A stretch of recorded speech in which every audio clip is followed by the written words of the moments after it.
All right, all right, all right. Hey, what's up, y'all, man? We're here with another episode, but it's more like a conversation of, that we like to host with entrepreneurs all over the world that, are a part of the business and entrepreneurship ecosystem. And today we have a special guest and, we love to, we just share the stories about, some dope entrepreneurs, how they're securing their future, globally with whatever they're doing, mentally, physically, emotionally, socially, spiritually, in one of those 7 areas. We got a special guest today, Mr. DL Woods. Man, how's everything going? Better than amazing, as you already know, bro. That's That's what what's we're doing, up. man. Everything is better than amazing. Now that's good. So, I mean, I guess we start by this. Just really just introduce yourself and tell the people what you do and how you bring value. Man, listen, I'm so a little bit about myself, man. Dia Woods, born and raised in Trinity, Texas, small town, but like 2 hours outside of Houston, Texas. Moved here when I was a young guy. Stayed with my grandfather, raised by a single mom. Had the whole traditional black young man's story. You know what I'm saying? Pops was in and out of what we like to call college. That's where you go to learn a lesson. And just grew up, you know what I'm saying, different vibes, but I always knew I was going to be doing something different because I had the entrepreneurial spirit from a young age. Once I was, once I went to college, I was in the space of saying, I graduated earlier than everybody else. It took me only 3 months to graduate. Knew that this is not for me. I said, I'm out. You know what I'm saying? Went straight into the entrepreneurial field, being in a position from starting in network marketing. My first tilt in network marketing was, entrepreneurship was network marketing. Became a part of a company that allowed for me to learn how to sell life insurance at a very young age, and this is in 2008 when I'm 18 and I'm selling people life insurance and stuff. And it's like, bro, what can an 18-year-old tell you about, life insurance, especially in 2007 is when the recession hit. 2008 is when you kind of felt it. So this was not a thriving business for me. I think I made a little bit over $4,000 the entire time I was there, which was a little bit over 2 years and 4 months. And so what happened was, I started, looking for other stuff. Things came across my desk as well. I got a part of another company that did telecommunications. It was focused on, selling electricity, phones, and stuff like that. This is like before the iPhone was really just a thing, really, really jumping. It's 2000, and we selling all of the iPhones was there. However, we were selling all of the competitive phones and Samsung and Windows phones and stuff like that. Uh, what happened from there was we actually made, I was there 2 years and 9 months, made a little bit over $13,600. One of the leaders in Houston making that type of money, you know what I'm saying? Like not a month. This is collectively, bro. This is collectively over that course of time. And it was like the lowest point of my life because I had already was married. I already had my first daughter, well, my only daughter. And at that time I was donating plasma for gas money.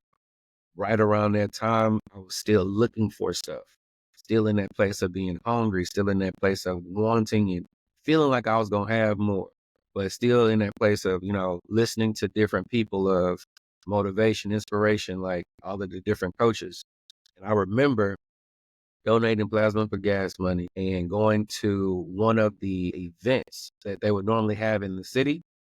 And where they say, if you want to be a 6-figure or a 7-figure earner, you need to be here. Now, all the events, bro, was $5 to get in. But the Saturday events, I didn't know this. They called it a Super Saturday. Super Saturday was $10. So what I had in my pocket, $5.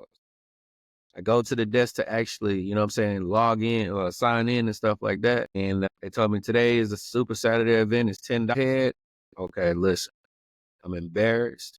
Don't have the money, but I got to play this cool because, I'm from Houston. We got to be chill. So I say, okay, no problem. Before I actually check in, where the restroom is so I can take care of myself so I don't go be in and out. I need to find a way to exit this play real quick. So I exit left, right? And I'm looking at my surroundings and I'm wondering to myself, like, who can I borrow $5 from? Because I'm a leader in this community that won't judge me. And I'm still scoping. I see one of senior vice presidents at the time come out, one of the dudes that was actually hosting the meeting. He knows that I've been in there. I've been putting in work, doing presentations, doing crazy work, right? He's shaking everybody's hand as they come out, as he comes around or whatever. He gets to me and he says, "How you doing? How you feeling?" And literally, I'm feeling broke, busted, disgusted, embarrassed. But what came out of my mouth was, "I'm better than amazing." He said, "Wow, better than amazing. Man, we need that energy in the front of the room." He takes his hand and places it in the center of my back, escort me into the room. Literally from that day, I never stopped saying I was better than amazing because my words gained me access to a place my finances could take. Wow. Wow. It's crazy. Yeah, That's bro. dope. Wow. I never knew that. Yeah, That's crazy how words can really determine really your place in just what you say. That's amazing. Power of the tongue. absolutely. The first the first the first question, I want to ask, as we start is, if you can go back like 10 years ago, right? If you can go back 10 years ago, based on what you know now, what are some of the things that you would tell the younger version of you from this moment 10 years ago? This moment 10 years ago, what was it? 2014, that was the beginning of making six figures. So so after that company of donating plasma, I found a company online. A guy hit me up on Facebook and was like, "Hey, look, we got another opportunity." His name was Seymour Green. And, but he just put it all together. He was talking about another opportunity called Wake Up Now. And I was literally like, okay, cool. It's a cool network marketing lifestyle kind of company. So cool. We started doing well, like 6 months into doing that company was when I first made my first $7,000 a month. And, and then plus bonuses was like at 8,300. So that's when I first started making like the six figures a year type of situation in 2013, going into 14. Yeah. So you said 10 years at 14. So at that time, what I would tell myself was, you know what I'm saying? Everything I preach to everybody else right now, which is stay small enough, long enough, you'll be big enough soon enough. I Mm. was so much in a rush to finally say, you know what? All that stuff I've been looking at, dreaming about, wanting to make purchases with, I finally now make $8,000 in a month. I'm finna go get all of that, right? But nah, what happened was I wasn't smart with the money. They say it's best to become a millionaire before you get the money. Otherwise, you got to go back to the level of which you comprehend them. And that right there is just something that Hold shocked on. You me gotta and explain rocked that. You me. got to explain that. You got to explain that. You got to explain that. Yeah, yeah. So if you're not a millionaire up here, but you have $1 million, whatever level you're at right here, your money is going to dwindle to that level. So it's kind of like setting a thermostat. So whenever as a thermostat, okay, if it's 75 degrees that you got it set to, if it's 80 degrees outside, the whole thermostat is going to kick in and it's going to cool it down to 75. However, if it's 60 degrees inside, it's going to raise it up to be 75. And it's that thermostat. Your financial thermostat is the same way. If you used to being paycheck to paycheck here and you get excess, what you're going to do is you're going to learn how to be broker on a higher level. You're going to live paycheck to paycheck just on a higher level. You don't know how to operate in surplus because you haven't trained yourself to be able to do so. So I was in a position where I didn't train myself to operate at 8,000 to, 8,000 a month, 7 to 8,000 a month. I wasn't at that place mentally. I was still in that place of just coming from I was in we always call it the three different lands that you're in financially: the land of not enough, the land of just enough, and the land of more than enough. I was in the land of more than enough with the mentality of in the land of not enough. And so what I would do is financially, I literally was in a place of saying, all right, I'm going to go to Rent a Center to get all of my furniture and everything like that. So I rented my luxury roller coaster bed. You know what I'm saying? We're going to put the legs up. We're going to put the back up. The bed going to vibrate. We're going to do it all. We're going to rent all of these TVs and everything like that. All of these things. I ain't doing nothing but paying, you know what I'm saying, like $600 a month for everything that I wanted. You know what I'm saying? I had the cash to be able to, put it. I just had bad credit though. I had bad credit. So I had to go to Rent a Center versus going to something like put it on a credit card. I wasn't there.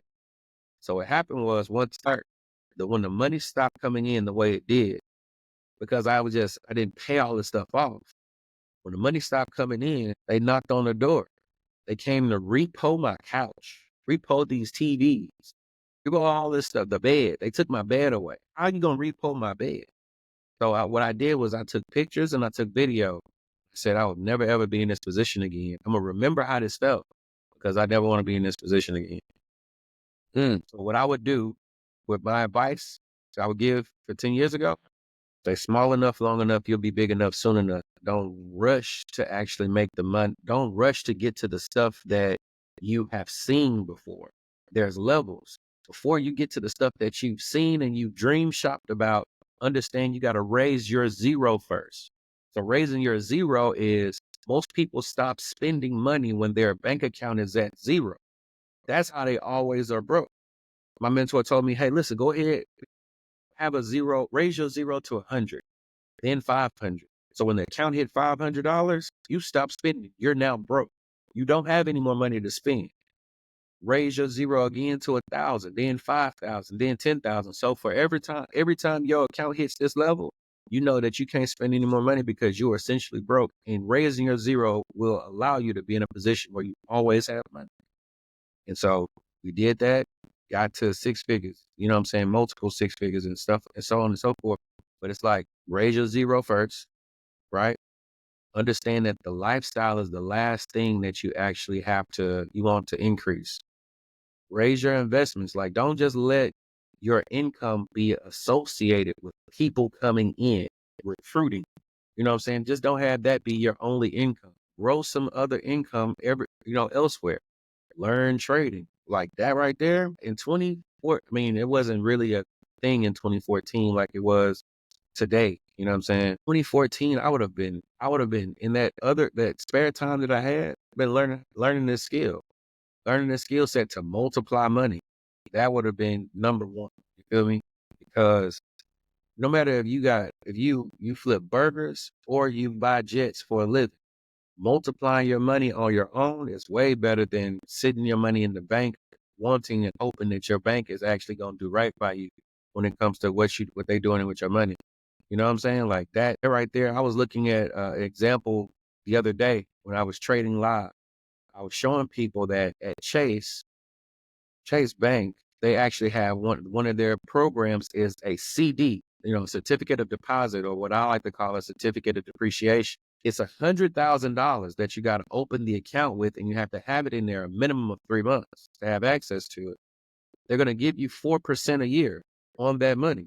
4% on the $100,000. Well, that's easy numbers. That's $4,000 a year that they're going to give you on $100,000.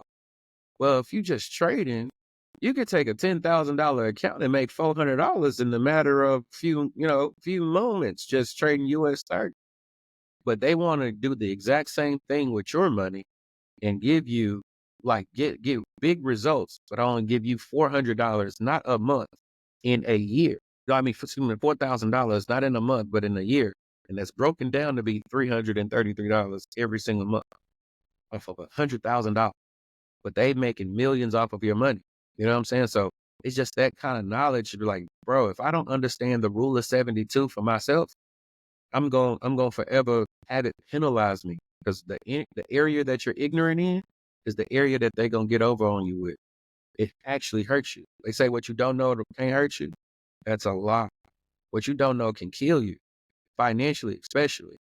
Like the rule of 72 is something that's super important because we get high interest rates on credit cards and cars and stuff like that. You got to understand it happens with anything that's dealing with interest.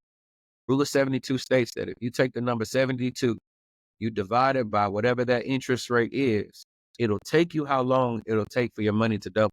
It'll tell you how long it'll take for your money to double. So 72 divided by 4, I think that's 16.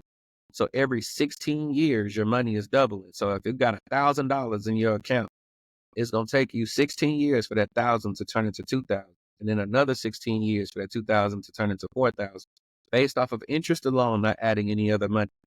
But what other areas do we pay interest on? Cars, credit cards. You got 21% here, 13% here. Gotta understand 72 divided by 13. Boom. That's how much interest you're going to pay them. You're going to make off of them. So it's just one of those things, like understanding the rules of money, because money it's a game. You got to understand the rules of play. It's crazy, right? Speaking of, interest rates, and everything you said was amazing. But speaking of interest rates, I was looking at something, I think it was on either Threads or Facebook or Twitter, one of those platforms. And I saw somebody was very proud to be able to get, they said they just got a new car, right? Mercedes Benz or something like that. And, you speaking of interest rates, right? Like, what's the average, you think, interest rate on like a car or something like that, or like a credit card? Depending on that person's credit score. Like the average, like 10%, 15%, 5%. Right. So if they have an average credit score or something like that, don't quote me on this, but it's like 12 to 15% that they'll be paying on interest. When you get if you have a great credit score, you have anywhere between 0 to 5% interest on your credit, on a car loan.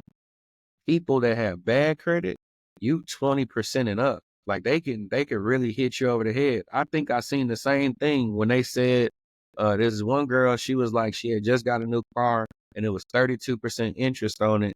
People in the comments said 36%. 36%. Yeah, it was like she just signed a death row. Okay, proud that you got a car, but No, 36% a month, that's $1,000 a month that you're paying.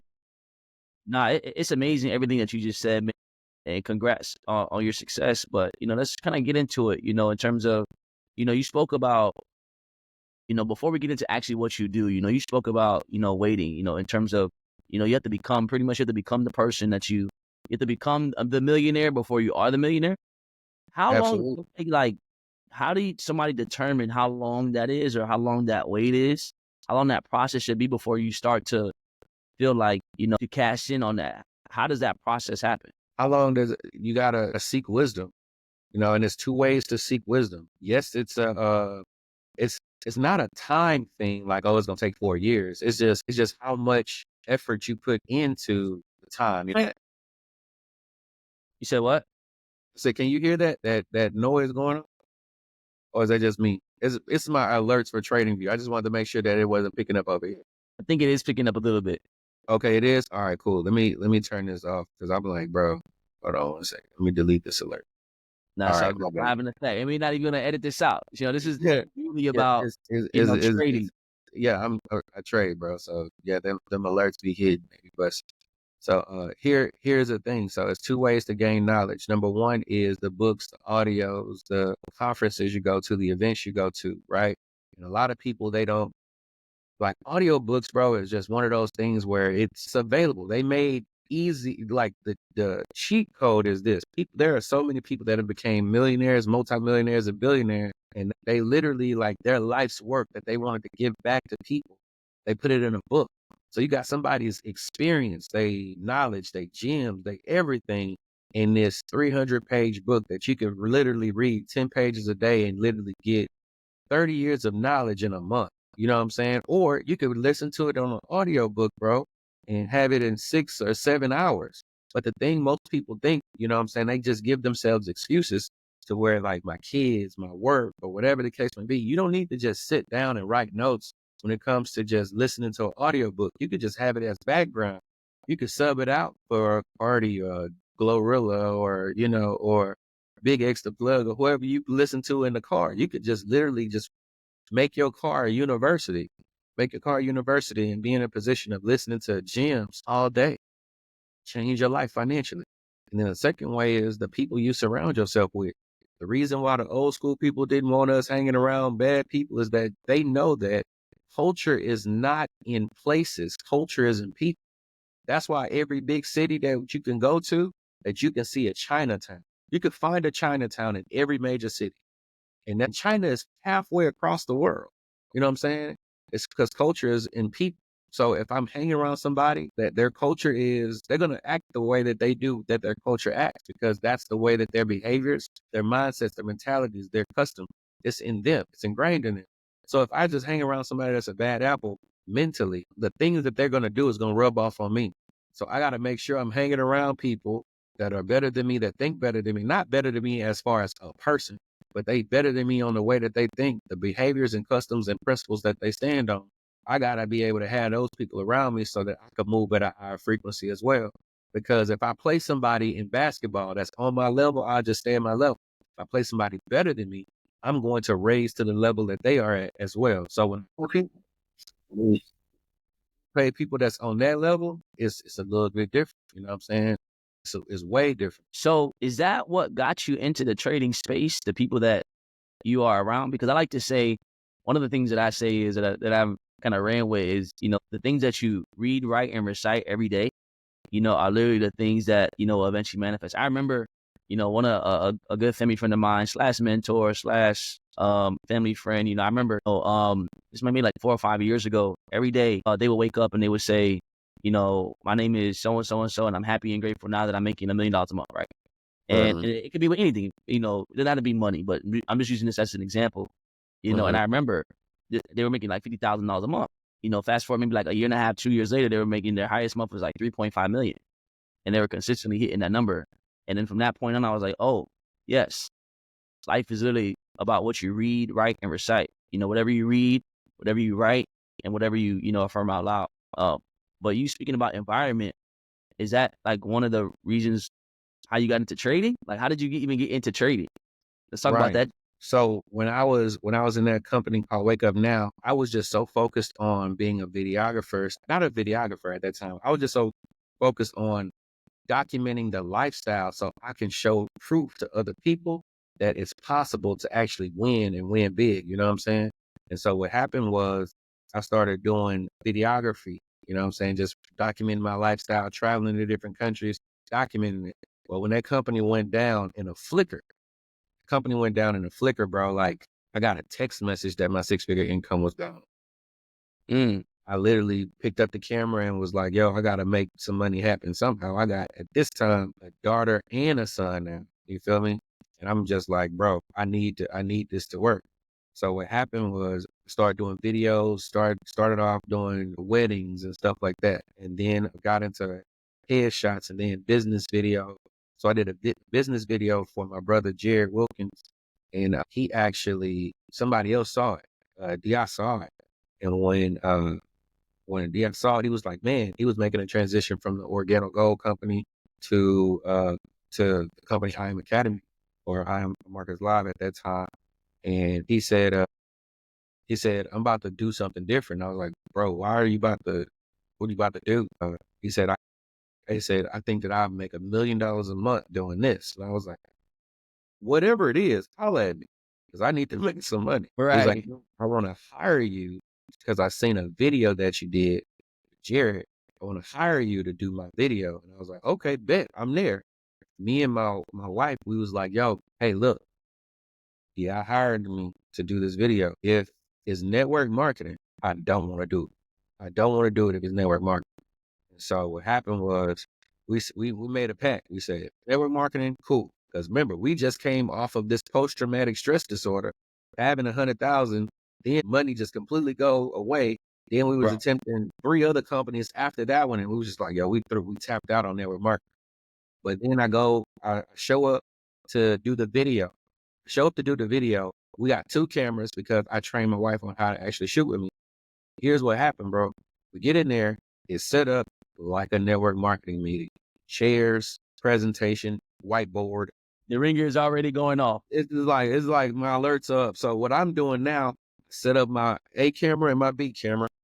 And I'm like, man, I just hope this ain't network marketing, bro. So I'm focused on not paying attention because they be one of those guys that if you listen to him too long, you gonna just say yes. You gonna just you just gonna believe he got enough belief to rub off on you. So it's like, I'm focused on not paying attention because we make it through the recording. They actually offered, you know what I'm saying, if do anybody see an opportunity for themselves, take advantage of the network marketing company. I was like, nah, I'm good, bro. Got my check and I was here's what happened. I get home to start putting the information, the video together because it's 2 different camera angles. I got to make sure the words match the mouth and everything like that. And so I got to listen intently now to what the presentation is. And Mm, he said this right here. He said, I'm going to show you how to make money without having to recruit anybody or sell anything. He said that I stopped what I was doing. I stopped the tape. I said, baby, we need to do this. She said, what? I said, we need to do this. She said, no. I said, yes. She said, no. I said, then she said, no again. And I said, I do not have to ask permission to provide for my family. I'm about to do this. Literally. It was disagreement, but I literally made it happen. Got started. She said, you know what? You do that. I'm about to go get a job at the apartment complex that she was a part of. She did that to make sure that we had some bill money and stuff like that while I was doing my photography that was up and down. So she had some stability. But what I did was I said, you know what? Let me go ahead and go crazy with this. So I went crazy on recruiting aspect of it and the learning aspect of it. Of course, recruiting came naturally because I had already had experience doing that. But I didn't want to forget the trading part, which was why I initially got in there in the first place. So the recruiting aspect allowed for me to make a few $1,000s consistently so I can be able to contribute to the household.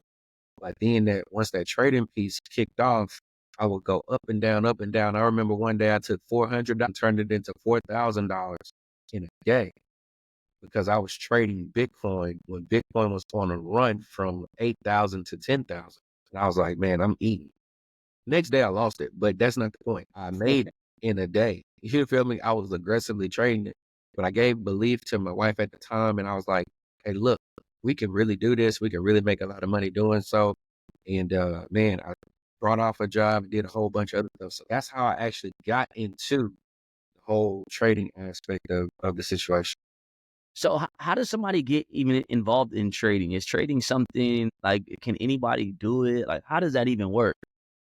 Anybody can do it, yes, because it's not like there's no disqualifications, but there's skills and disciplines that you have to learn in order for you to be able to be a long-term profitable trader. All right. You can't be a gambler. You can't be someone that lacks discipline. And you definitely have to be someone that knows how to stick to a current plan and not switch up. You know what I'm saying? A lot of people, what they do is they give themselves a level of confusion because what they do is they go learn this strategy, this strategy, this strategy, this strategy, this strategy. And at the end of the day, you just so confused. It goes against the old adage, do not be afraid of a person that knows 1,000 different kicks. Be afraid of the person that practiced one kick 1,000 times. And that's what I focus on. I teach my people how to practice one kick 1,000 times. That's why we get consistent. When somebody is trading though, uh, when they're first starting to trade, do they not have to try to maybe discover what it is that they be maybe good at? Should somebody go in just, hey, I want to just learn this one thing? What if it doesn't work for them? Maybe. Is that something that you suggest or? So here's what I do. I have a trading strategy that can work on any currency pair as well as indices. So the strategy works, right? And you just wait for that strategy to work on any kind of currency pair. Now you can do what some people do. You know what I'm saying? I want to learn how to trade. Let me go to YouTube and find out. Problem with learning on YouTube is only going to answer the questions that you know to ask. That's why we always tell people it's better to learn from somebody that is already successful. Otherwise, you're going to pay one way. You're going to pay that person. You're going to pay the market. And when you pay the market, it don't feel good because you're going to be losing and you're not going to know why you're. So I'd rather pay somebody for information. That's what mentorship is anyway. We call it wisdom without the wounds. So if you learn how to actually trade from somebody who has the wisdom, you don't have to bump your head on the situation over and over again to figure out why you're losing, why things aren't working for you. Just go ahead and pay somebody that knows what they're doing to teach you how to do it. For those people who just want it for free or that want, let me just go to YouTube University for free, you're going to have to actually, they say you get what you pay for. If you just get it for free, hey, look, I hope it works for you, but for the majority of people they say 97% of people fail in trade. That is just the real of it. 3% have found a way. how to actually succeed and remain profitable. Just learn from the 3%. It's not that hard. That's just my thought pattern on it. But for those people who want to cheat their way to success, that's what they do. So for those individuals, I guess, can you explain what even trading is? Like Right. what is trading, what maybe the terminology, or like what is actual trading? Because I know a lot of people in the world, when they think about investing, right? Or even when they think about trading, it's like, stock market, it's, buy and hold over a period of time. Like, people say, let's just use Bitcoin as an example. I don't want to buy Bitcoin because it's at 100,000. I first saw it at 20, or I first saw it at 40, or I first saw it at 50. It's not even worth it anymore. Is that what trading is? Like, is it buying and holding? Like, what is trading? Can you explain it in your own words? Absolutely. The great thing about me, bro, is like I said, I graduated college in 3 months before everybody. So I didn't really learn how to speak over people's heads. I don't like to demean people. I literally like to talk on a kindergarten level. If you can understand it, if you can speak so well to where a kindergartner can understand it, that means that you truly have mastered what it is that you teach. So me personally, when I understood trading, I was like, okay, cool. Let's say that you're going out of the country, right? Let's say that you took 1,000 United States dollars. You actually traveled over there to let's say Europe. Okay, you travel to Europe and you have the European euro. Well, over there, this is just for example purposes, but it is, and it's not accurate when it comes to numbers. But let's just say for this example, it takes $2 to equal one European euro. All right. So you give them 1,000 US dollars, they give you back 500 European euros. Well, while you're over there, you don't spend any money, but what happens is you're about to come back over here. Now, when you're coming back over here mid-flight, what happens is this: you have a government shutdown, they raid the capital, you have a lot of nonsense happen in the market, right? And what it happens is this: it causes the United States dollar to lose value even much more, okay? To the point to where you're about to exchange your money, you have noticed that the United States dollar now, it takes $4 to equal one European euro. Well, at the time you got 500, you give them that 500, they're going to give you back 2,000 United States dollars. Well, you realize, man, I've had 1,000 when I left. Now I got 2,000. It's $1,000 surplus. Well, we do the exact same thing. However, it is just on charts. It's electronically. But we don't predict, we react to what the market is currently doing. Wherever the market is trending, we have three different types of analysis that we actually conduct when it comes to trading. You have what's called fundamental analysis, which is news-based trading. It's focused on the environment, the government, the economy of a country, right? So just for example, the first Friday of every single month is something called non-farm payroll. And that right there is basically a news event that comes out, basically stating this: how many jobs did this government or did the economy provide over last? Was it good? Was it bad? That's going to determine whether or not the United States currency is going up or is going down. All of the jobs that are outside of farming, so technology and all these other different things, right? So if we created more jobs than what is forecasted or projected, then that's strong for the United States currency. Whenever the United States currency is strong, any currency pair that starts with USD is about to go up. Any currency that ends with USD is about to go down. And so that means that you just got to know whether or not the currency is strong or not. The second type of way that we actually do analysis is something called technical analysis, which is basically looking at previous market structure with those little candles that confuse people. The only thing you got to remember is that if it's a green candle, it opens at the bottom, it closes at the top. That means the market is going up. The market is going up, you buy. When the market is going down, that's a red candle. It opens at the top and it closes at the bottom. When the market is going down, you need to profit, you need to sell, all right, or go short. Those terminologies are interchangeable. And then the third type of analysis is what's called sentimental analysis, which is how do you think that the market feels about the reactions that have happened so far based off of fundamental and technical analysis, or different news events that happen, or different things that happen in the economy? How do people feel about it, right? That's the one that takes a long time to actually determine and to cultivate. That takes experience. Sentimental analysis it's like going up to the goal line as a quarterback, reading the defense and calling an audible because you have a certain feeling.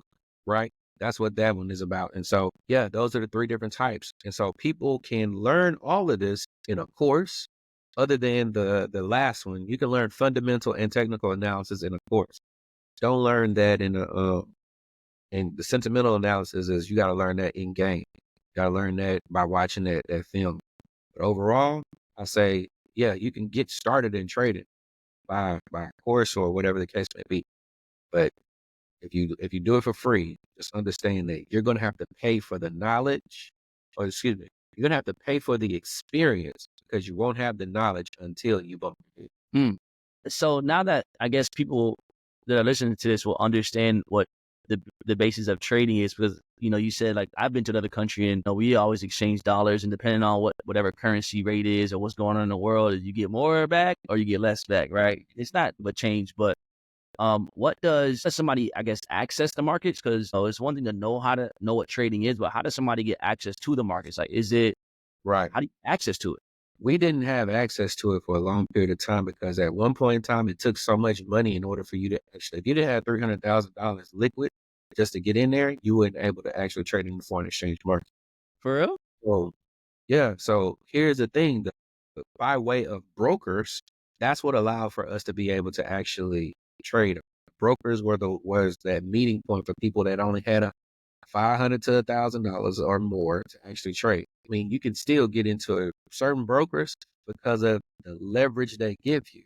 You can actually get into trades with only $100 in your account. Some brokers, you only need $50 to open an account. When I first got started, the first broker that I opened, it was one that had 1 to 1,000 leverage, and the minimum deposit was $10. My first trade day, turned $10 to $11. And you don't understand how happy I was. I made $1 with my mind scalping because I didn't know what I would do, what I was doing. But I knew that this was the first ever dollar that I made with my mind, not my sweat. And that right there was a different level for me. It set it off for me. It might You not do it got for everybody else, but it set it off for me. you got to get a little deeper into that when you're talking about you made $1 with your mind and not your sweat. So you have to. Man, listen, Wasn't it, what is an example of that? listen, making $1 with your mind. I know that, okay, my first job, bro, was Panera Bread. I was on soups, salads, and sandwiches, right? For sure. $6 an hour. That's what they paid me back in the Gap in 2006 when I first had that job. I know that if every time I make a sandwich, I make a salad, I make a soup, or at that point, a Crispani, a long time ago before, like they had pieces that were, that's how long ago that was. When I was doing that, bro, I knew that, okay, revenue has been being generated. I'm on the bottom end of the totem pole because just to buy this sandwich or this you pick two situation, it's like $12 for them to even buy that. They paying me $6 an hour, and I know I just made about 20 of these. So y'all revenue generated was a little bit over X, Y, and Z dollar, but you only paid me six of it. I know that you got to cover the cost of the electricity, the insurances, and then me and you. But overall, I'm only getting paid $6, and it took me a whole hour to make this. In a few trades, I've been going in and out. It was $1 that was made just from me pressing buttons, understanding trends, because that's the only thing that I knew. Trends. I was scalping, going in and out, made $1. But it was an exciting dollar because this was $1. I said, listen, I just grew this account 10%. I grew an account 10%. So if I got $10 and made $1, if I had $100, I could make 10. I had $1,000, I could make 100. And it was less than an hour that I did it. And so I was like, man, I've never made $100 in an hour. I just need more capital. That's what my mindset was on. I just need more capital. I just need more money to be able to do the exact same move that I did just now. I'll be able to do so in the markets. And remember, graduated in 3 months. It was not a lot of jobs that was going to pay me. Somebody that can just put some college. I can't even put some college because I didn't even complete the credits and stuff. That's going to pay me $100 an hour. Like to this day, I'm underqualified for other people for jobs. I'm underqualified because I don't have the the piece of paper that says you have completed 4 years of college. That's amazing. How do you manage your risk when it comes to trading? How do you manage your risk? How do you determine how much you want to, is the word maybe leverage in trading? How much should someone, what are like the rules when it comes to risk management, when it comes to, maybe from a beginner and or somebody who's a veteran like yourself in the trading space? How do you manage your own risk? So getting started, you got to understand that most people, they don't get started in forex trading because they hear about people losing a lot of money, which you can do so, you know what I'm saying? Because it's you have the ability to put as much money on the table, risk as much money as possible. You can risk your whole account if you want to. But the discipline is saying that, okay, I'm only going to risk 1 to 3% of my account on this trade. That is the discipline. Okay. So that means that, if something goes bad, just like Craig Daddy told him on Friday, you win some, you lose some, but you live to fight another day. If you don't be in a position where you manage your risk properly, if you take a too big of a loss, understand that a disciplined loss cannot be gained back by an undisciplined win. So, excuse me, if you have an undisciplined loss, like the lot sizes is too big and you take a loss, you can't come back right after that and have a disciplined win, a disciplined lot size and win and make that money back. No. But if every trade you do is a disciplined win or a disciplined loss, you can make it back over and over and over again. Because when you take an undisciplined loss, understand that two things you hurt, two C's. You hurt your confidence and you hurt your capital. So you no longer have the same capital, you no longer have the same confidence as you did when you took that disciplined loss, that undisciplined loss. So got to make sure that you continue with proper risk management. Now, 1 to 3% is where you start at. Me personally, sometimes I get a little aggressive. I'm not going to lie. Sometimes I do 5, sometimes 10% risk on the trade. Sometimes it may go up to as much as 20% depending on the setup. I don't recommend people do that. Don't do that. Don't do 20% until you have mastered one kick 1,000 times. When I see that one kick 1,000 times, sometimes, yeah, I will go 10 to 15% on this trade, or sometimes 20% on the trade.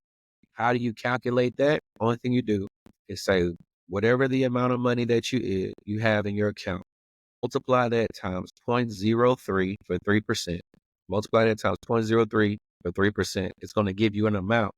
You then divide that amount by whatever the amount of pips your stop loss is going to be.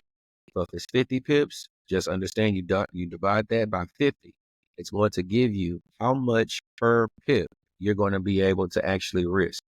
And the only thing you do there is just translate that to your lot sizes and you're good. Yeah, that was a lot. That was good though. That was really Mhm. good. That was really good. So, what has trading, allowed you to do in your life? But then also, when did you like really understand the turning point in your trading career?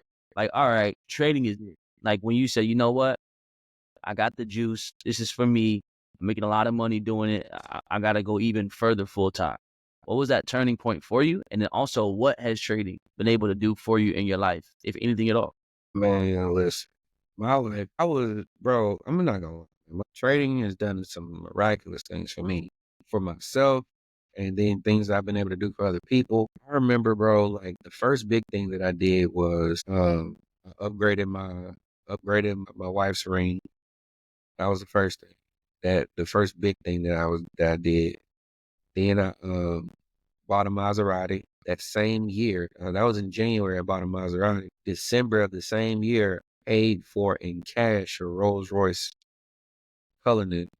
I paid for it in Bitcoin, actually, which was the bad thing. Don't do that. Don't buy a liability with an asset. So that's what happened. At the time, We're gonna spin the block on what you just said. Let me write that down really quick.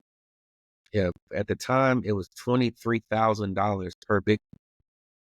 Sent him 21 Bitcoin. I think it was 21 Bitcoin. It came out to be a little bit over $400,000.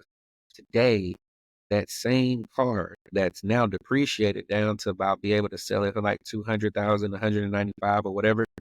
Same car, its worth in Bitcoin is 2.3 million There's no way. because I gave them 23 coins. They have 23 coins. I have a liability of $200,000. Got to understand that that's what, see, still, I wasn't ready to operate on that level. See, now I would never do that. I would never pay for a liability with an asset. Now I would have just used the cash that I actually had in my bank. I would have just paid for it in cash, kept the crypto. I built my dream home, well, the first dream home that I had. I used to see everything with MTV cribs and how I'm living and everything like that. And they seen that, hey, they had trap doors to get into different rooms. Put one trap door from my closet to my office. Spirals, staircases. I put trading candles in each one of my staircases, right? So my staircase is candles. I got a indoor basketball court with this same logo, my Winter Circle logo on the basketball court. It's called Better Than Amazing Arena. On the side of it, it has my slogan in there. Believing you can is way more profitable than believing that you can't. And it has my signature and my wife's signature on there. Got the signature in the floor. You feel me? I seen all of this stuff when I was actually coming up watching these different things. So I wrote this stuff down and I designed my house. I know every outlet in my 8,300 square foot. And I'm like, bro, I want that. And now, right now, I'm building a pickleball court on the outside of it. But then what made me be in a position of what feels good, like that felt good.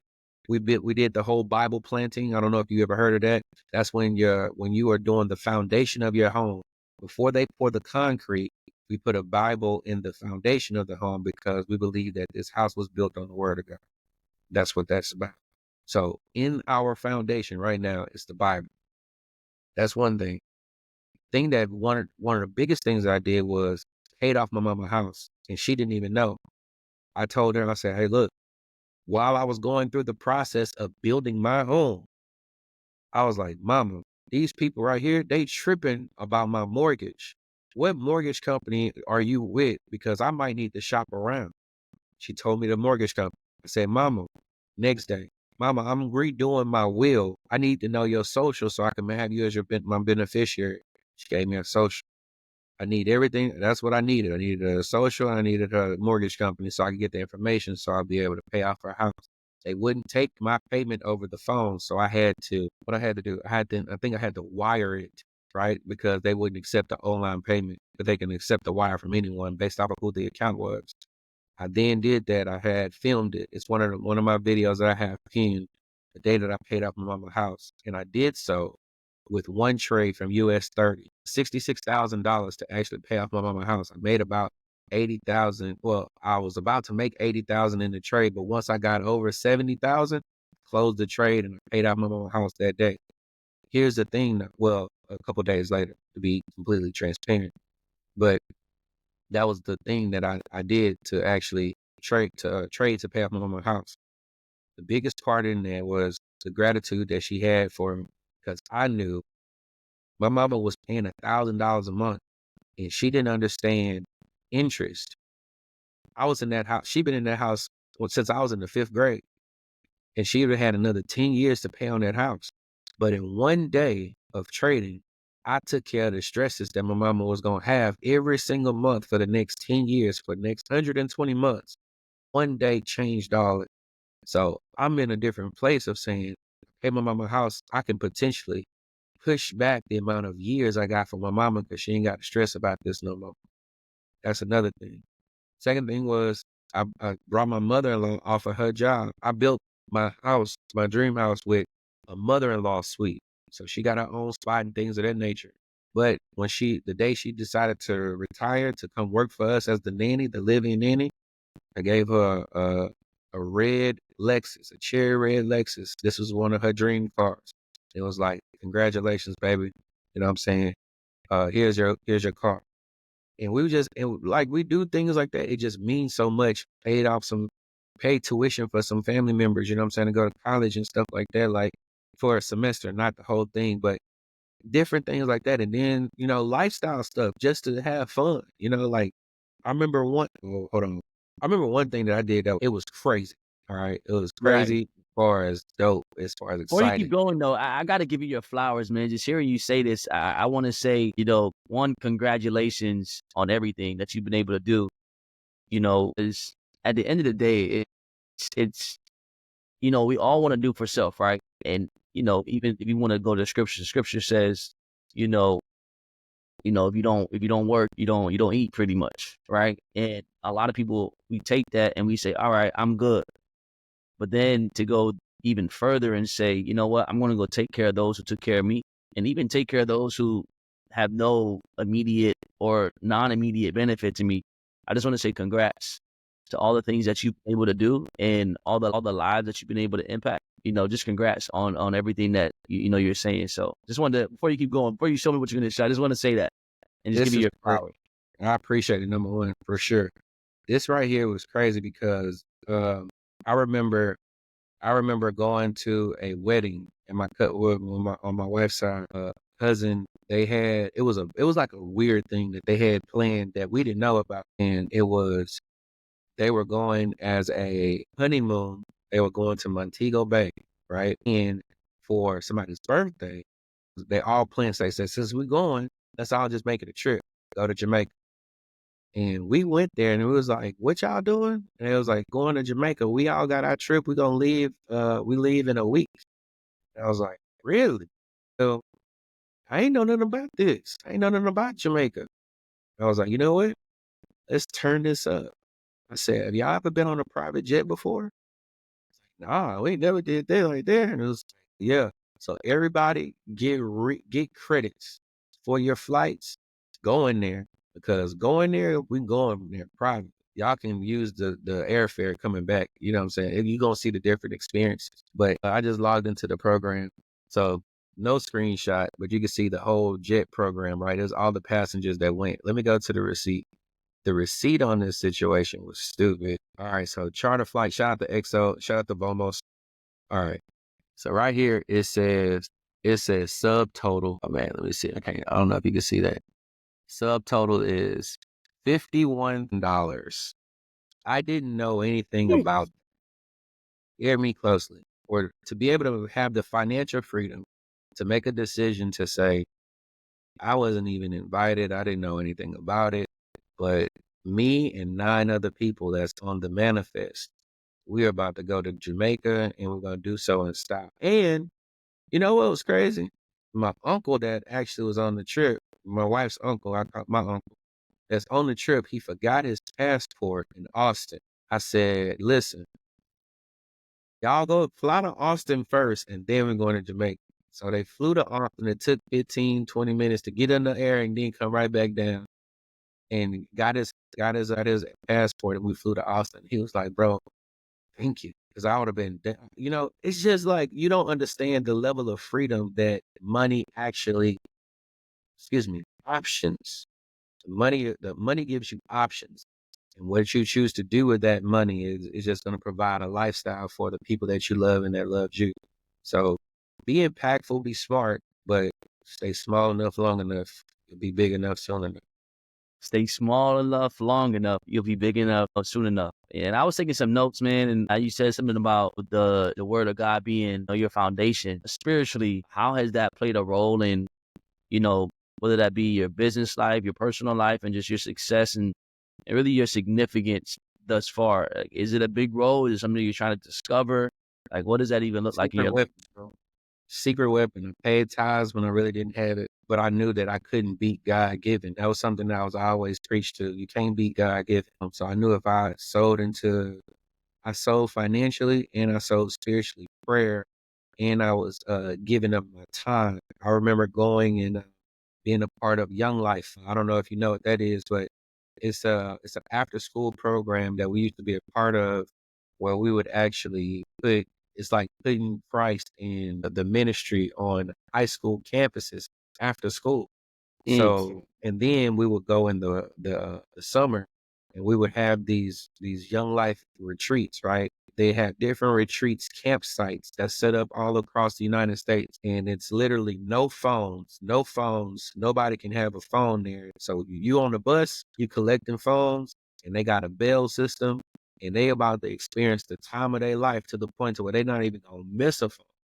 but it's outdoors, it's eating, it's fellowship, it's the word, it's, you know what I'm saying, different activities, zip lining, you know, swimming, water Olympics, and different things that, and then camp, and then real talk with your camp leaders. And it's just some things that, you know, you just realize, like, man, I really have done a lot, and I really have impacted the kids and things like that, this next generation in a different way. So we did a lot of, like, for 5 straight years, me and my wife at the time, it was just continuing to do like ministry, bro. And so God has always been at the center since I got married in 2010. I was like, yo, I gotta be a different type of dude. I don't want to be that dude out that just got kids everywhere, and I didn't want to be that dude. So going to church every single day, not every single day, every single Sunday.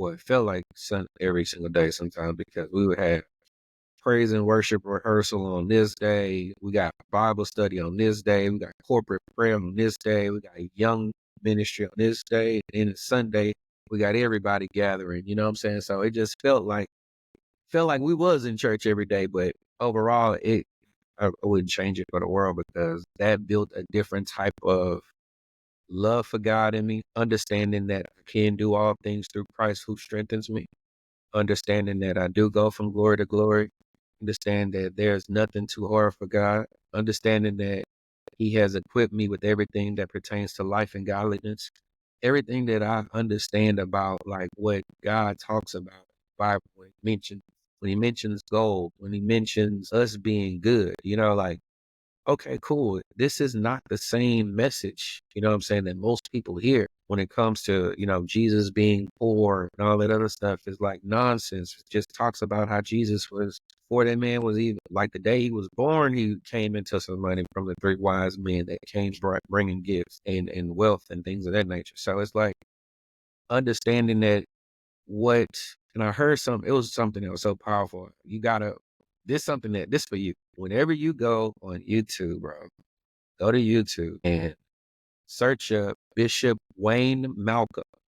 He talks about the financial statement of Jesus Christ. And it was at my home church of Change Church in Atlanta. Bro, that right there was by far the best teaching I've ever heard on the financial statement of Jesus Christ. It was he talked about, like, when Jesus fed 5,000, right? Listen to this, bro. He said when Jesus fed 5,000, that was 5,000 men. That's not including women and children, right? The disciples, they asked Jesus a question. Now, this is Jesus, so you don't ask Jesus a question if you really don't want, like, the The right answer. answer. Not being facetious with Jesus. He said, Jesus, you've been preaching all day. Now the people have grown hungry. Should we release them to go get food? Jesus says no. Then he asks the question, should we go get food for them? Now, let me ask you this question. When you ask somebody, do you want anything from the stove? You under the impression, right, that you got whatever it is that y'all want something from the stove? Like, I got you. How is it that they got the money to feed 5,000 people, not including women and children? It's because one person was designed to carry the bag. I mean, we know what happened to that person, but he always had a bag. It blew my mind theologically that he's saying to Jesus, we got the money to go feed these 5,000. We can go there. He's like, nah, we don't even got to do that. Who got 2 fish and 5 loaves of bread? You know what I'm saying? It's Wait, like one wait. of them. So that's crazy, but I'm thinking about it. That makes sense. Like, it's not even about. I mean, of course, it's about, the loaves of bread and the fish. It's about, you talking about I'm gonna watch that today, and that's crazy when you think about it. Like, I'm thinking about it. It's like, yo, It's not as do if feed it me was a first. question Let's do like, it. do we have enough money to even feed these 5,000? He was like, well, should we go send them off so they can get their own food, or should we just cover their bill? Like, we can just go and they can stay. And Oh, we can go get that bill. We can cover that bill. so subconsciously, it's like, You when got you the think money. about it from the outside, they have the money. They got the money. Yeah, they got the money. And the funny thing, and the funny thing about money, right? And I was listening to, I watched The Chosen. Most people have, if you believe in, Christianity, or if you just want to know more about Jesus, that's like the hot show or whatever. And if you look at the story talking about business, in entrepreneurship, they always had something to fund the thing that they were doing. Like they always had a business, or they always had something going on to fund it, and they always had, even besides the business and the money, they always had relationships. They always had, like Jesus never, I think about it, Jesus never had a house. It was always tents, and I'm staying here and I'm staying there. And I'm like, how? Because he was giving value, because, he was, he was the man of all men, You're and right. he was rich in relationships too. So that's Rich in crazy you said that. That was relationships. amazing. But you gotta understand, today is just it's no different than when it was that like I mean, yes, it's different, but how many people you gotta understand who was Jesus' crew? Jesus' crew was fishermen, carpenters, tax guys, all of these different things, right? They were business people. Gotta understand that these are all entrepreneurs. Just like as in today, somebody broke that's busted and disgusted can't come up and say, stop what you're doing, Amari. Follow me. If they just super broke, busted, and disgusted. And you actually say, you know what, let me do that. You sound cool. Let me go ahead and drop the business that I'm doing that's paying for my family, that's doing all of this different stuff to follow you, and you broke, busted, and disgusted. No. Man had swag on him. That man had word with him. The man was rocking with something totally different. So it's no different. Man was a powerful individual, fully God and fully man. And even when you talk about how, he sought after Peter, like the crazy part is like he showed through his God given the ability, like, I just fishing you ever. I just got you more fish than you ever gotten, and I just helped you pay off your debt in however long that took. Right. Because it's one of those situations where it's like, I'm going to do something that isn't, you think you're the expert in this area, but I have knowledge that you know not of. Let me show you how in the daytime where you don't supposed to fish because fish can actually see the net. Let me go ahead and show you how we going to do this. Throw it on the other side of the boat and let's catch enough fish to where your nets will break. And not only you going to be fed, the people that's watching us, they said that they had to call in more ships to catch all the fish because the nets was beginning to break. It's like saying I'm making so much money, my wallet beginning to break, my bag beginning to break. Here goes some money. I need help holding the bag. Like that's the equivalent of what was going on. So it's like a different. That whole situation, bro, is just like, to me, it's the it's the X factor. But you gotta understand, my pastor and mentor said all the time, the Jesus you see is the Jesus you get. So if you only see a carpenter, you can get your house fixed. If you see a savior, you can get your life fixed.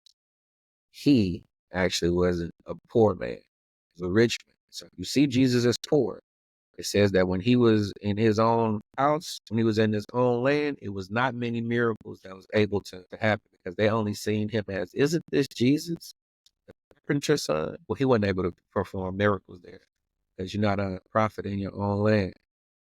That's just him. He had to go off. People can actually receive miracles because he wasn't doubting them like he was in his hometown. It's crazy. Speaking about that, and we're gonna get into we're almost done here. We're gonna get into your thoughts about Bitcoin, and we want to give some education on that. But speaking about that, it talks about we talk about like your environment, and there's this saying that you have to like, in order to help the people in your environment or in your circle of reference, you have to leave your circle of reference, going, whether that's information, whether that's environment, people listen to, right, whatever that is. And then once you get the information, you come back and help the ones that you can. Is that important in today's society, or like even in this game that of entrepreneurship and business? Why is that in your opinion? And then also, I just believe, like, I tell people this all the time, like, the reason why a lot of times your friends, whatever business that you're in, or your family won't really believe it, because they know what you were before. They know what you were. They know who you are, and they know the thing that you were before you decided to become whoever you want to become. They don't see what you see, and so you can't. Sometimes you just can never. You can never stop somebody's belief in what they know you are, based off what you believe you can be, because people just can't see that. So what is the thing about changing your environments? What are your thoughts on that? They say if you got 4 rich friends, you the 5th one. You got 4 broke friends, you the 5th one. Reason why you got to do that is because it's the law of association. You become like the people that you hang around. That's one of the ways of getting wisdom, getting knowledge, right? The people that you surround yourself with. But the center of that as well is you got to have people that believe in your vision. And if the people you don't believe in your vision, the people that you're around don't believe in your vision, it's going to cripple you. Because in the beginning, bro, your vision about what it is that you want to do is fragile. You know what I'm saying? You got baby belief because what you're believing for hasn't happened yet. So the doubt and the skepticism and things like that, it's going to hurt you in the beginning. So sometimes you got to go silent. They always say the fastest way to kill $1 million dream is to run it past a $1 mile. And when you do that, it criticizes you. It cripples you, right? To the point to where it's like, man, you know what? It's going to doubt into your mind. Doubt and faith and fear can't live in the same house. So you're going to have one of the two. So you know what? The crazy part about faith and fear, they're the same muscle used in 2 totally different situations because it's belief in something that hasn't happened yet. Whether you have faith or whether you have fear, it's both belief. But it's just believing for what I do want or believing for what I don't want to happen.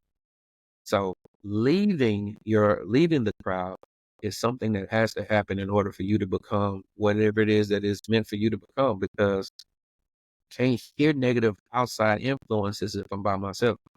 You know what I'm saying? I was that guy. I really was that guy. Me, I stopped being invited to parties and stuff like that because they felt like, man, listen, you invite DL around, he only thing he's gonna do is talk to us about insurance or recruiting us to sell something or recruiting us to build or do something. Like, nah, don't do that.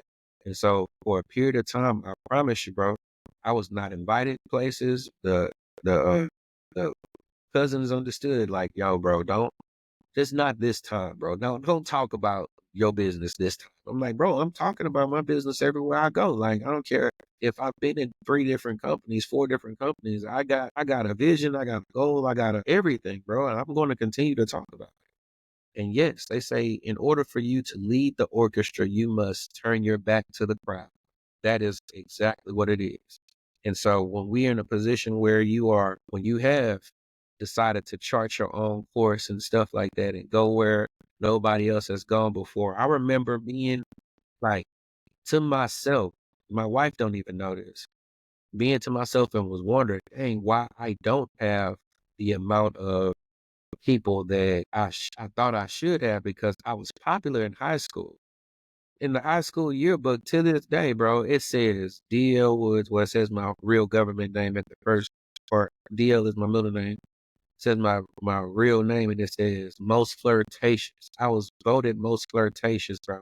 It was wild. I wasn't flirtatious, but they just came together as my homeboys to give me some type of award. And so homeboys and homegirls to give me some type of award. But then I realized after a period of time, I didn't get invited because of my decision to be different. But after that, years and years and years and years of compound interest of being different and getting to the results that I wanted, I looked at it and I was like, man, one day I was like this. I think I'm the highest paid dude out of my graduating class. Like when I was in school, there are some people that went to the NFL that's in my class, and I don't ever pocket watch. I don't go look at stats or nothing like that. But I know for sure I'm the highest paid person that didn't go pro for sure. And I don't say that boastfully. I say that as thank God I didn't give up on me. Sometimes I look at DL Woods at 18, 19, 20, and thank him not giving up, bro. Because I see what it's like for people that's still trying to figure it out. You 34 years old and you still trying to figure it out. It's tough. You know what I'm saying? I thank God that I got a path. I thank God that I got a gift. I thank God that I got a network. I got experience. I got people that I've actually been around that cultivated me to be different things. You know what I'm saying? So I thank God for that, bro. But thank young DL Woods for not giving up. There you go. He would have gave up, I would have not experienced no jet, wouldn't experience no Bible planting in no house, paying my mama house off, giving no car to no Lexus to my mother-in-law. I wouldn't experience none of that, bro. And it's something that I always talk about, and it's the butterfly effect. You ever heard of it? The butterfly effect, for those people who haven't heard of it, it was first laughed out of modern science because they thought that it was just a farce. And the butterfly effect is now a law. Okay. They changed the name. It's the law of sensitive dependence on initial conditions, basically stating that the butterfly effect, a butterfly can flap its wings over here in the United States of America that could send particles into rotation over and over and over again that could then create a hurricane on the other side of the world. Basically put, small things can affect big things. That's what it is. The law of sensitive dependence on initial conditions. That's all it is. So if D.L. Woods would have stopped, somebody wouldn't be able to actually pay for tuition. My mama would have still been paying her mortgage. Like, a lot of things would have been affected if I didn't do that, if I didn't stay consistent. You don't know your yes is somebody else's yes. You gotta remember that. Mari, you doing what you're doing is creating the funds that you're going to do to be able to finance and be philanthropic, to be able to give and do different things to the point where somebody else is going to say, if it wasn't for Mark giving me this amount of money, I would not done X, Y, and Z. That's good. That's powerful. That's For real. powerful. Yeah, we can get into a whole TED talk for real. I love hearing you speak, man. I love, what you're doing, man. Congrats on everything, man. Let's get into this whole thing, Bitcoin. this Bitcoin, because it's like a craze right now. And I know you have a lot of knowledge on Bitcoin and on like currency and digital currency. Like, so for somebody who out there who is wanting to get into Bitcoin, wanting to learn more in Bitcoin, like, where would you start? Or where would you tell them to start when it comes to Bitcoin and, I guess, cryptocurrency? When you're initially starting, it's simple. Go with the big three when you initially start. The big three is Bitcoin, Ethereum, Ripple. That's the big three. Those are the ones that have stood the test of time, and they have utilization. Bitcoin is grandfather. That's the number one big daddy one. $100,000 is where it's at right now. It's like 90 something. It is what it is right now as we're reporting. Yeah, it went up to 100 and I believe 7,000 as the highest at this point. But remember this: what I just told you, I made $4,000 in a day, 400 to 4,000 in a day when Bitcoin was on a run back in 2017, going from 8,000 to 10.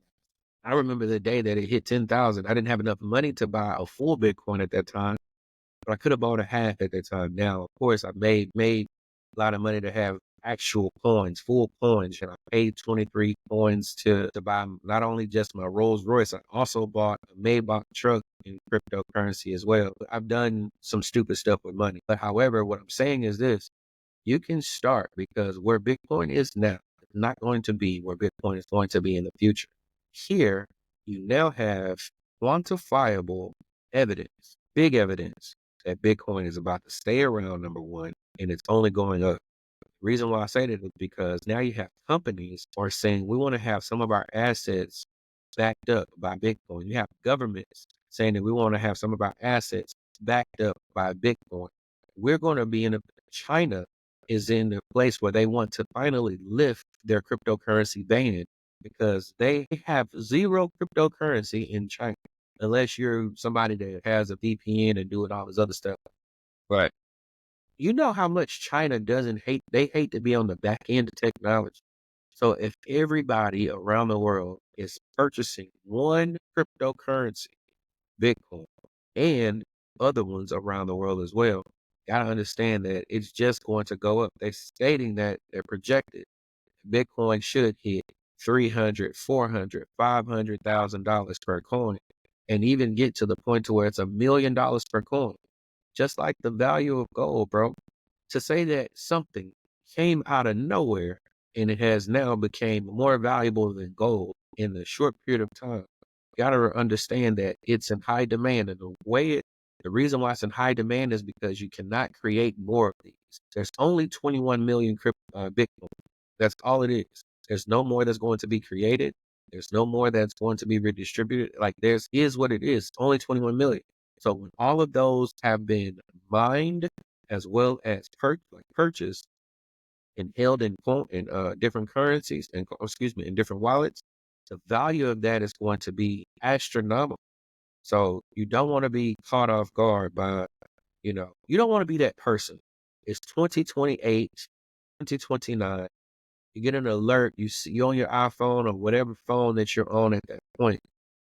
You log into Google, and the front page of Google, it says Bitcoin has just now hit million per coin. You excited, you go to your cryptocurrency wallet and you open it up and you realize you have none. That's gonna make you feel away. And you gotta be responsible enough to tell your kids when they ask you, Mama, Daddy, why we broke? Why we just getting by? Why we not like everybody else that got all this cryptocurrency and stuff like that? You gotta be the one to say, I didn't believe in all this. I didn't believe in all this stuff. You know what? I didn't know. There's enough information. There's enough free information to where you can say, you know what? Let me just go to Coinbase, crypto.com, Cash App. You can literally buy Bitcoin off of Cash App. Don't leave it there, but you could buy it off of these different cryptocurrency exchanges. Let's say you don't have $100,000 to buy a full Bitcoin. Guess what? You can buy a fraction of a Bitcoin. You can say, you know what? I only got $500 right now to buy any cryptocurrency. Put $300 over there in Bitcoin, $100 in Ethereum, and $100 in Ripple. And what I would do after I purchase it, I would take it off of the platform that I purchased it on, which is called a hot wallet or a exchange, a cryptocurrency exchange, which is connected to the internet, which means somebody can potentially hack it eventually. What you want to do is you want to go to ledger.com, and actually purchase a ledger. It's called a cold storage. A ledger nano is maybe $70 or something. Purchase it and transfer it over there. This is now your own personal cryptocurrency vault, and you can let it grow from there. Put it inside of your safety deposit box. So for the person who wants to hold crypto or Bitcoin or whatever coin it is, but Bitcoin, what do you say to the fact that people are using it as a form of currency? So what is the right method? Should people hold Bitcoin to eventually use it if you have to, in terms of, not having to? One of the theories behind cryptocurrency, right, is you can use it and send one crypto from wallet to wallet. Like, for example, if I wanted to, this is based off what I've learned over the years, and correct me if I'm wrong, but there's people out there that say, all right, well, we want to use cryptocurrency as a measure to send funds, so we don't have to wait on a bank, or we don't have to do a wire, or we don't have to have any of those things. Is it more important to use, what's the balance between, I guess, leveraging cryptocurrency and holding an asset like a Bitcoin over a period of time and not selling no matter what happens? Hold it, bro. You want me to send you some money? You want to be in a position of holding it. If you just so necessarily if you need cryptocurrency, buy yourself some Tether or some USDT or anything that's called a stable coin, right? Stable coins, you'll be able to actually, utilize and do your thing with. But when it comes to Bitcoin, I'm not sending you no Bitcoin, bro. I'm not. No. It's like saying, send me some gold. Think of it that way. Send me some oil. Like, no, it's an asset class. So you be like, yo, I own oil or I own gold. I'm not finna send you that, bro. What I can send you, I can send you these dollars, this fiat money. I can send you that. You know what I'm saying? So if anybody wants to just be in a position of exchanging dollars like that, cool, no problem. Get you some dollars. Go ahead, put it in fiat or a stable coin, and yeah, send it to them. You know what I'm saying? TRX or whatever you want to do. That's fine. That's that money that changes hands really, really quick, those stable coins. But asset classes, don't do that. Don't do that. And then also, let's say I want to invest in Bitcoin, right? Uh-huh. Like, I want to invest in Bitcoin, but dog, man, listen, I'm working on the 5. I got bills. Like, I'm trying to pay off these debts. Like, I'm working though. I'm making some money, but that money is like, I only have, a budget of $100 a month. Like, how can I go and because you talk about trading, like, is there a way that maybe I can earn like cryptocurrency? Like, how do I, like, there has to be there has to be a way, a deal that I can earn cryptocurrency. Like, what is that way? Like, what are the ways that I can either earn crypto or, work for crypto or leverage something to get so I don't have to go and just listen. I bought $100. Listen, if I spend another dollar, I'm not gonna have. I got to pay my bills. I got to pay this phone bill. So number one, never, ever, ever, ever, ever invest with any money that you need, like your last dollars or this is rent money or anything like that. No, you're not doing any of that. So you can get yourself in a position where you have discretionary income. When you have discretionary income, this is money that you don't mind losing. It won't help. It won't hurt you. If you lost this money, that money is the money you actually invest with. So there you can buy yourself a course where you can actually learn how to trade.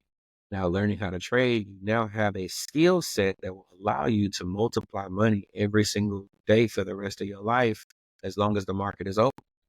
And in that event, you can trade, you can put money in the account, right? You buy a cryptocurrency, send it to your broker. Once the money is on your broker, it's back to United States dollars. You actually can make money on your broker, grow it to the point to where you're in profit. The profits, you actually withdraw that in Bitcoin or Ethereum or whatever have you. Put it directly on that little ledger I just told you about, which is your personal vault that is inside of your safety deposit box at your bank. Most people don't even have safety deposit boxes because they never had anything to put inside of. So go ahead, say, you know what? I'm going to be the first person in my family lineage to say, you know what? We got ourselves a safety deposit box. Just to do it, just to say, you know what? I'm that person that changed my life. Exactly. That's a ledger. That's what it looks like. You send your cryptocurrency to that ledger, and now it's no longer attached to the internet. It's a cold storage. You got to plug it up to the internet in order for you to send money any place that you want to go to. But what you do is you actually build the cryptocurrency, build your currency first in your trading, withdraw it, and put it on that ledger. And that's how you can grow it. That's how you're able to grow it. And then whenever you get ready, if scales get nice enough, you take a prop firm challenge and you run it up with that. And that's when you are now doing what we like to call quantum leaps. You got to get the discipline first in trading. You make withdrawals from trading. You then study a prop firm and you study their rules. You apply their rules to your live trading account. So you're trading now just as if you were trading on a prop firm, but in your private account, in your personal account. That way you can create the behaviors, because what you do with your money, you can't have those same rules when you do with other people's money with the prop firm. Their money, their rules. They say you can't lose more than 5%. Otherwise, the account clip. Understand that over here on your personal account, that's what you're doing. You're growing your account, not losing more than 5%, making a certain amount of money, having a consistency rule. And with the profits that you make with that account, your personal account, those are the profits that you use to purchase your funded account. Don't use this money that you've been working and sweating for at your job to purchase this prop firm account. Don't do that. Let your profits purchase prop firms. That way you can have yourself a quantum leap account. So for the audience says, so if I'm getting this correct, so for somebody who wants to earn Bitcoin, right, and they have that $100 a month, $50 a month that they have put aside to invest, and they use that. All right, now they can go and trade. And when you're saying when they actually trade, you withdraw that money and it comes in cryptocurrency of whatever broker you use. You can decide whichever currency you want. You can withdraw to Bitcoin, withdraw right to the ledger, and then from there, okay, you're saying once you are learning and you're getting good at trading, are you talking about like prop firm, right? Prop firm. You're talking about, for example, having like a, I don't know, $100,000 like a credit card sort of kind of thing, but in the trading space. Mm-hmm. Absolutely. And then how does the prop firms, can you explain maybe to the audience how, even maybe on a little deeper level, maybe why prop firms are important? I know you kind of went over it, but also, like what's the like? I can use my own money. Like I don't want to borrow somebody else's money. For what? Right. So you can use your own money to, like I said, to create the discipline to be able to trade with and be able to withdraw money with and stuff like that. A prop firm, the reason why people get a prop firm is because they're going to give you such a bigger amount of money for like a down payment. You know what I'm saying? So here's how it goes. So you have, let's say you got $1,000 that you just made out of your account. You can go to like a prop firm account and they'll say, hey, listen, here's one of our challenges.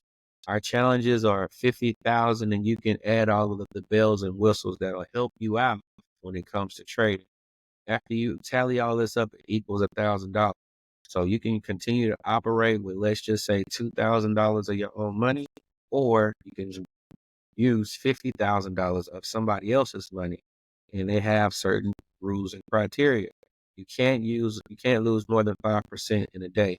Whatever the profits are, you can't make more than 30% of the desired profits in one day. It has to be split up so where it can be consistent. So if it's 4 days minimum of trading that's necessary, you can have 30% one day, 30% the other day, 30% the third day, and then on the fourth day, you could do just 10%. Whatever that situation is at that moment, then that's the amount that you can withdraw.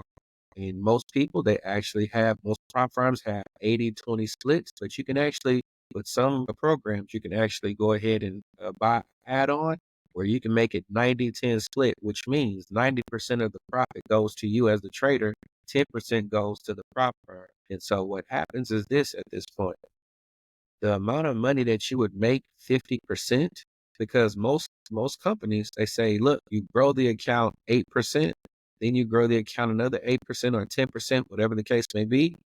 10% of 50,000 is $5,000. And now you got to look at it. 90% of $5,000 is what you're going to take home. Now that's way more than the $1,000 that you actually purchased the challenge with. And in most cases, they give you the $1,000 back that you purchased the challenge with because they're looking for profitable, consistent traders anyway to trade that big bag of money that they got anyway. So that's what you focused on. And then once you withdraw, guess what? It starts over. So now you're starting from a space where you got your $1,000 back and you got the profit split and you got a fresh $50,000 account as well to go ahead and continue to run it up with. Just be consistent. Don't get emotional. Have this be your money that you're going to consistently grow money with, and you'll have a bag for the rest of your life. There you go. So for somebody who wants to get into the trading space and get into really what you're doing, what's the most amount of money that they can make?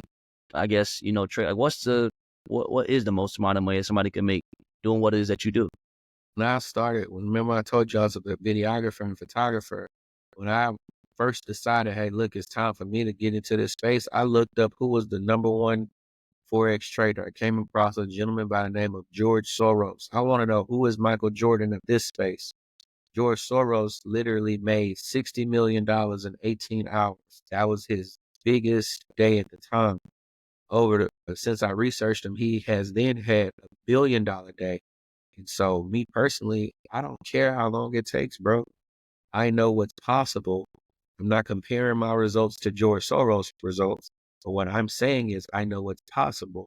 And I'm going to continue to scale my account to I'm able to do numbers in that area, because with this 3 months of college knowledge that I've had, that I had said deuces to, there's not one profession that they had on that college campus that could pay $60 million in 18 hours. That's real. And you got this trading. This is what the banks do. They actually have actual Forex traders as a profession. It's Really? a career. It's an actual career. It's an actual skill set. Some banks like Wells Fargo, they'll pay you $200K. But guess what? The downfall is you can't trade for yourself. You trade for them. So it's like, So how much can somebody make? There is no cap on it. It's $6.6 trillion a day that's being generated in the foreign exchange market. It's plenty money for you to make. You can't bankrupt this market. that's real. That's real. So my last question is this, man. When you hear the phrase, secure your future, what does that necessarily mean to you? when you hear that, what do you really think about? Secure your future. To me, I went biblical. It says a good man leaves an inheritance not only for his children, but his children's children. So, secure my future is if I don't leave an inheritance for my children's children, I'm not a good man. And I literally, that's my focus. You know what I'm saying? I want to leave this earth. Thank God, my good and, good and faithful servant, well done. I want to be in a position of saying I'm good. So, life insurance to secure my children and then my children's children, as well as a business that can actually pass down in the event something does happen. And being able to live life, enjoy life. God created this planet, this globe for us. And there's a lot that we can see. To only see your city or your state or your country is like having access to all of the channels on the TV, but only watching one channel the rest of your life. It's not very colorful. You're not going to be very cultured. You're not going to see how great God is. You know what I'm saying? I want to go everywhere on the globe. Secure my future is that making sure my credit is right if I'm staying in the United States, make sure my money is right if I travel abroad, make sure my life insurance policies are good, and make sure my businesses are thriving. So people that I love don't have to have a situation for if I was to pass, they taken care of. You know what I'm saying? Prematurely.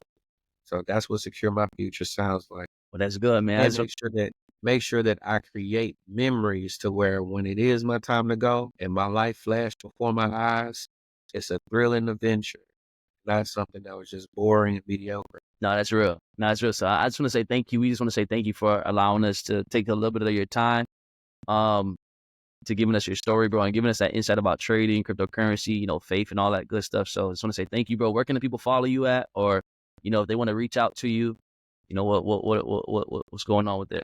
Absolutely. You can follow me online on Instagram where I'm at full-time Mr. or better underscore then amazing. By the time you type in MR underscore better, I should pop up with the blue check. Please do not be out here following a DL Woods that don't have a blue check. They're about to scam you. Okay. Talk about it. Also, you guys can actually, if you want more mindset, if you're already a trader, you want some mindset stuff that you can listen to in your car or while you're trading, just go to YouTube or whatever streaming platform, Apple Music, Amazon Music, whatever the case may be. Type in Mind Over Markets and DL Wood, DE''EL, last name Woods. And it's a mixtape so where you can actually get some mentality stuff and psychology stuff while you're trading. And and if you want my website so that you can see all the different programs that we offer and live trading that we offer as well, you can go ahead and go to dlwoods.com. That's DEELWOODS.com. You'll be able to see some really great stuff that we got coming up. Yeah, we're going to make it rock and roll like that. Oh, this Saturday, we're going to be launching something that I believe that is going to impact the trading world and people that don't even know about trading right now. It's going to be something that is affordable, that is going to allow people to get immediate results within 24 hours. So it's going to be pretty strong. Okay, so it's all right. So that puts the pressure. We're definitely gonna shout out to you for that. We're gonna drop this episode before Saturday, and just make sure you send me the information so I could, put it in the description. I'll put, the website and all that, Instagram and description to website. But yeah, man, we just want to say thank you, bro, and we appreciate you. Absolutely, bro. I see y'all at the top because the bottom is too crowded, but we never look down on anybody unless we're willing to help them up. But more importantly, understand this. Believing that you can is way more profitable than believing that you can't. Peace.